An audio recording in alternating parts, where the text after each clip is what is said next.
the pain that you've caused people, all the anguish you have. I don't know pain. I don't know pain. I have no depth of pain. I have no depth of suffering. I don't know ridicule. Understand pain. Not bad.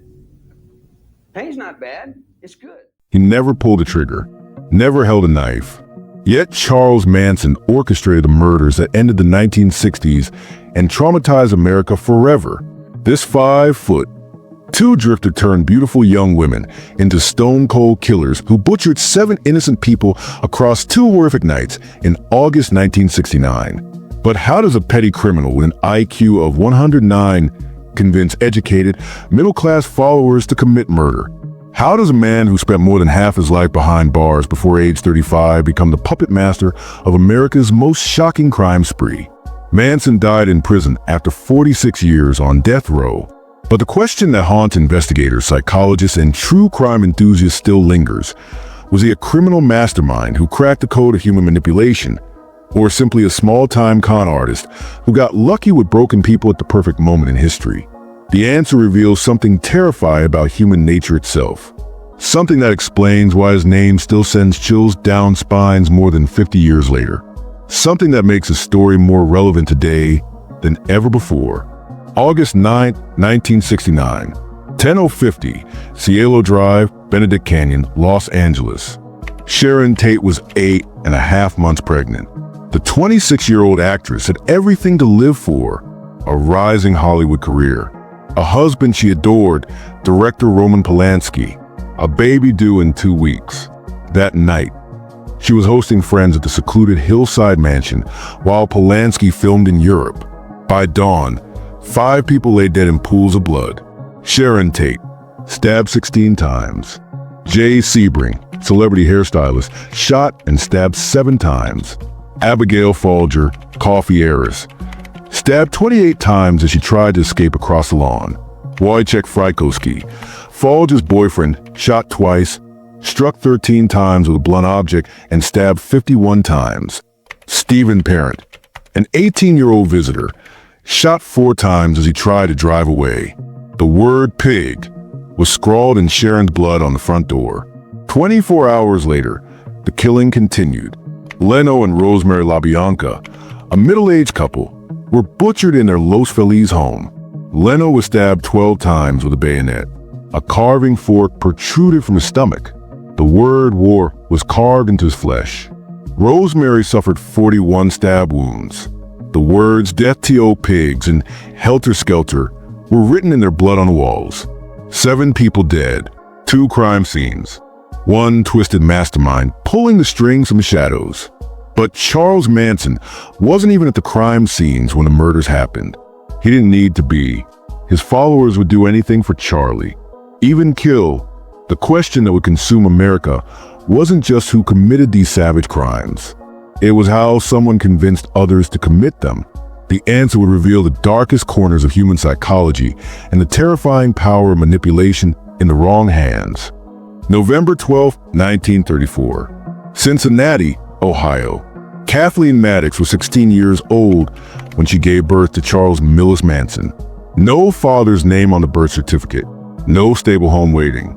Just a teenage mother who couldn't handle the responsibility, and a boy who would grow up knowing rejection as his first language. Kathleen was a drinker, a drifter, a woman who chased men, and left her son with whoever would take him. Sometimes it was his grandmother, sometimes strangers, sometimes no one at all. By age 5, Charles had learned that survival meant figuring out what people wanted to hear and giving it to them. The first lesson in manipulation comes early when abandonment is your teacher. At age 9, he committed his first crime, stealing. By 12, he was burglarizing homes. At 13, armed robbery landed him in the Guyball School for Boys in Indiana. But this wasn't punishment. This was graduate school for a future criminal mastermind. In the reform schools and youth facilities that became his childhood, Charles Manson discovered something that would define his entire life. Broken people were easy to control. The institutions taught him to read weakness like a book. Which boys craved father figures. Which ones feared authority. Which ones would follow if he gave them purpose. Prison psychologists would later note his remarkable ability to alter his personality to fit any situation. But they missed the crucial point. He wasn't just adapting, he was hunting. Guybolt, Boys Town in Nebraska, the Natural Bridge Honor Camp in Virginia, Indiana Boys School. Each facility was another classroom in the dark arts of human manipulation. Other boys saw punishment. Charles saw opportunity. He studied the guards, the social workers, the other inmates. He learned which buttons to push, which masks to wear, which lies people wanted to believe. By age 17, he was stealing cars and crossing state lines. Federal crime, adult prison beckoned. But even behind bars, Charles was learning. Pimps taught him how to control women. Con artists showed him the power of charisma. Career criminals revealed how to disappear and reinvent yourself. While most inmates counted days until freedom, Charles Manson was collecting tools, psychological weapons he would later use to build an army of killers. The pattern was always the same. Crime, capture, prison, parole, more crime. By 1967, he had spent more than half his 32 years in institutions. Most men would be broken by this cycle. Manson was perfected by it. He had learned the ultimate truth about human nature.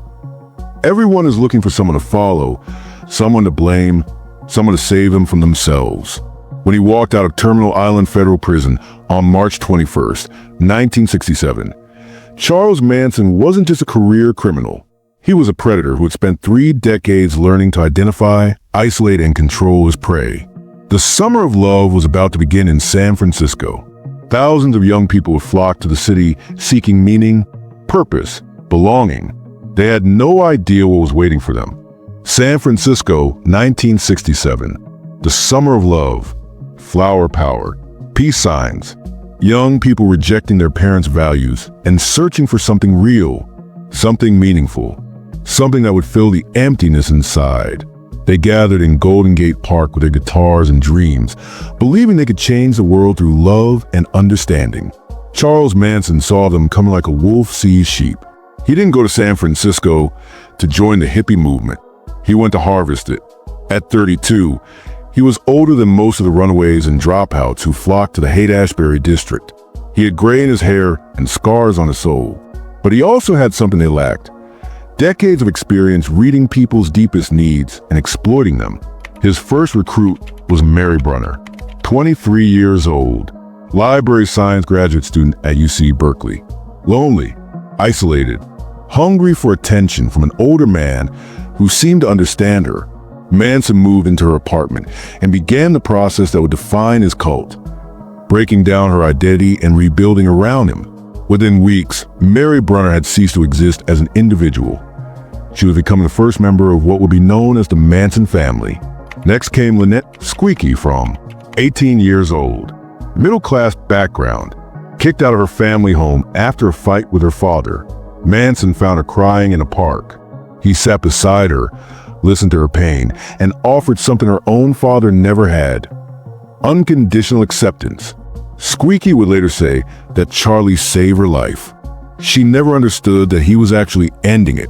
Susan Atkins arrived next, 18 years old. Her mother had died of cancer when Susan was 15. Her father was an alcoholic who couldn't cope with loss. Susan had been drifting, drinking, dancing topless in bars, searching for someone to care about her. Manson provided that care, along with LSD, which he used to break down her psychological defenses. Under the influence, Susan experienced what she believed were profound spiritual revelations. In reality, they were carefully orchestrated brainwashing sessions.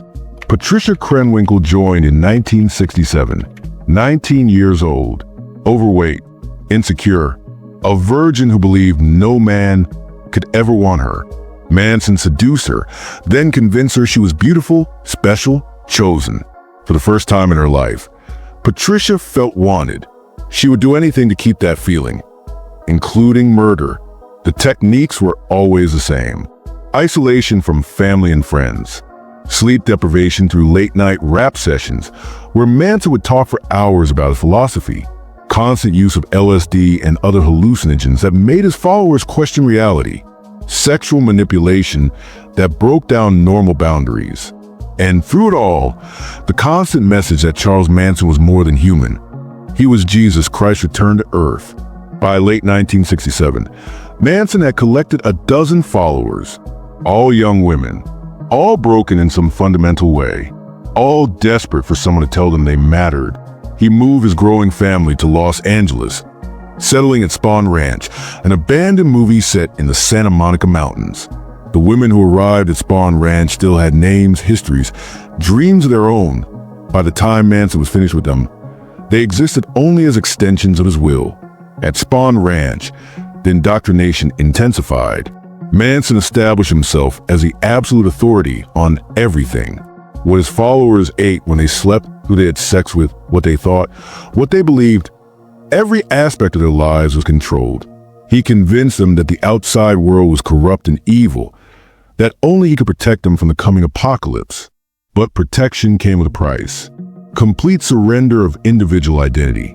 Complete obedience to Charlie's will. Complete willingness to do anything he asked, no matter how degrading or dangerous. Leslie Van Houten joined the family in 1968. 19 years old, middle-class background, homecoming princess in high school. But beneath the perfect exterior was a girl who had been forced to give up a baby for adoption and was drowning in guilt and shame. Manson saw her pain immediately. He offered absolution, purpose, belonging. Leslie thought she was joining a spiritual community. She was actually enlisting in an army.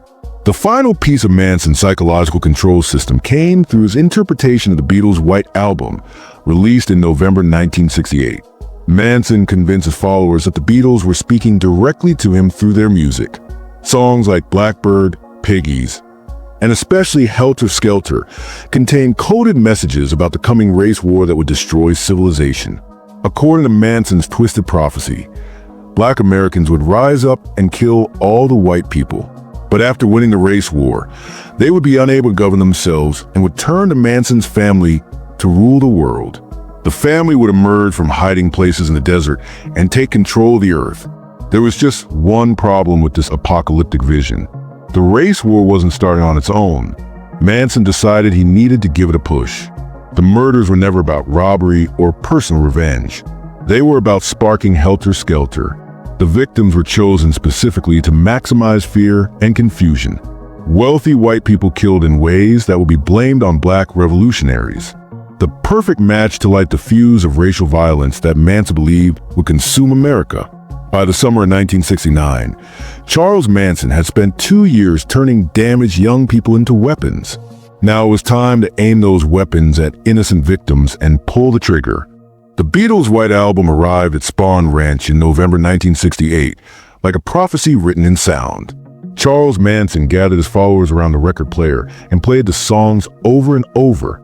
Blackbird was about Black people rising up. Rocky Raccoon was about the coming race war. Piggies described the wealthy whites who would be slaughtered. But the most important song, the one that would give the murders their name, was Helter Skelter. To everyone else, it was a song about a playground slide. To Manson, it was the Beatles telling him about the apocalypse, the chaotic, violent end of civilization that would leave only his family standing. While the world heard rock and roll, Charles Manson heard the voice of destiny calling his name. The prophecy was elegant in its simplicity. Black Americans, inspired by revolutionary groups like the Black Panthers, would rise up against their white oppressors. The race war would be swift and brutal, with Blacks killing whites en masse. But after winning, the Black revolutionaries would realize they couldn't govern the complex society they had inherited. They would need someone to lead them, someone who understood both races and could bridge the divide. That someone was Charles Manson. According to his vision, the family would hide in the desert during Helter Skelter, living in underground caves near Death Valley. They would emerge after the smoke cleared to find themselves the rulers of the world. Manson would sit on a throne with 144,000 followers, a number he claimed came from the Book of Revelation. The earth would be their kingdom. But by mid-1969, the race war wasn't starting on schedule. Black activists were focused on civil rights, not mass murder. The revolution Manson expected was nowhere to be seen. If Helter Skelter was going to happen, he would have to start himself. The plan was diabolical in its cunning. Murder wealthy white people in ways that would implicate black revolutionaries. Use revolutionary slogans and symbols at the crime scenes. Create enough fear and anger to spark the racial violence that would consume America. The victims weren't chosen randomly. They were selected to maximize psychological impact. Terry Melcher, the record producer and son of actress Doris Day, had lived at 1050 Cielo Drive. Manson had met him through Dennis Wilson of the Beach Boys, hoping to land a recording contract. When Melcher rejected his music and moved out, Manson knew the house would likely be occupied by other wealthy entertainment industry figures, the perfect targets to terrorize Hollywood and make headlines around the world. August 8, 1969, the night that would end the 1960s. Manson gathered his most devoted followers at Spahn Ranch. Susan Atkins, the lost girl who called him Sexy Sadie after another Beatles song. Patricia Krenwinkel, the insecure teenager who believed Charlie was the only man who could ever love her. Linda Kasabian, a recent recruit who still retained some connection to her conscience. And Charles Tex Watson, the former honor student who would become Manson's most violent enforcer. Now is the time for Helter Skelter, Manson told them. He handed Watson a knife, a gun, and rope. The instructions were specific. Kill everyone in the house at Cielo Drive. Make it as gruesome as possible. Leave signs that would implicate black revolutionaries. Watson drove the three women to Benedict Canyon. At 10:10 p.m., they cut the phone lines and climbed over the gate. What happened next would haunt America forever and prove that Charles Manson had succeeded in turning human beings into monsters. Stephen Parent, 18 years old, was leaving the property after visiting the caretaker. Watson shot him 4 times through his car window. The killing spree had begun. Inside the main house, Sharon Tate was entertaining friends. Jay Sebring, her former boyfriend who had remained close. Abigail Folger, heiress to the coffee fortune. Wojciech Frykowski, Folger's boyfriend. None of them had any connection to Manson or his followers. They were simply in the wrong place when Helter Skelter came calling. Watson tied rope around Sebring's and Tate's necks, threw over a beam, and created a makeshift noose. When Sebring protested the treatment of the pregnant Tate, Watson shot him. Frykowski was beaten with a gun, but then stabbed repeatedly as he tried to escape to the lawn. Folger was chased outside and stabbed 28 times as she begged for her life.